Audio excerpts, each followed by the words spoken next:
Yvette Carreau, bonjour. Bonjour Monsieur Clessens. En tant qu'institutrice maternelle, vous désirez faire passer un message. Quel est-il? Nous avons des enfants qui ont de grandes difficultés de vie pour le moment à l'école maternelle de Nessonvaux, étant donné que leur papa a été arrêté arbitrairement et se trouve actuellement à Votem en attendant les décisions du tribunal concernant sa situation en Belgique. Monsieur est de la RDC, il a fui la RDC pour des problèmes politiques et religieux et maintenant il est en prison en attendant d'être peut-être renvoyé et séparé de sa famille, ses 3 enfants et son épouse. Pour tenter d'aider ou de soutenir Thierry, une pétition est en cours. Le comité de parents a lancé une pétition à lapétition.be. Ne séparez pas Thierry Elengue Bolongo de sa famille, de ses enfants, ne le renvoyez pas dans un pays où il risque sa vie, soyez humain et laissez une famille vivre alors que le papa que l'on met en centre fermé est une personne intégrée à la communauté, toujours prête à rendre service et qui s'occupe de ses enfants magnifiquement. Donc voilà pourquoi nous avons lancé une pétition.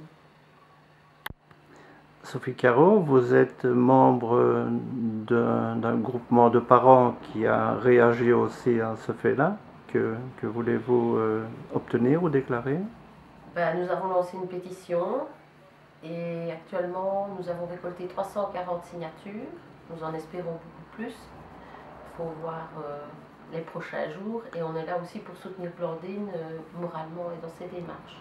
Une pétition qui vise à quoi, en gros? À récolter le plus de signatures pour que Thierry puisse rester ici en Belgique près de sa femme et ses enfants. D'accord. Blandine, oui. Voulez-vous expliquer votre situation?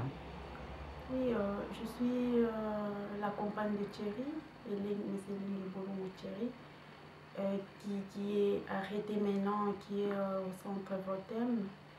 Il était arrêté parce que il était allé se présenter à l'Office des étrangers pour expliquer quelques problèmes qui lui semblaient difficiles parce qu'il a fui le pays parce qu'il avait des problèmes. Alors, il était allé là-bas et puis on l'a arrêté et pourtant il avait l'attestation de matriculation qu'il prolongeait chaque fois. Du coup, on l'a arrêté et puis on l'a renvoyé au centre fermé. Donc, en résumé, vous et les enfants, vous avez des papiers, c'est ça? Oui, oui, moi. Lui n'a pas de papiers et Non. pour le moment, il est enfermé au centre de Votem, c'est bien ça? Oui, oui.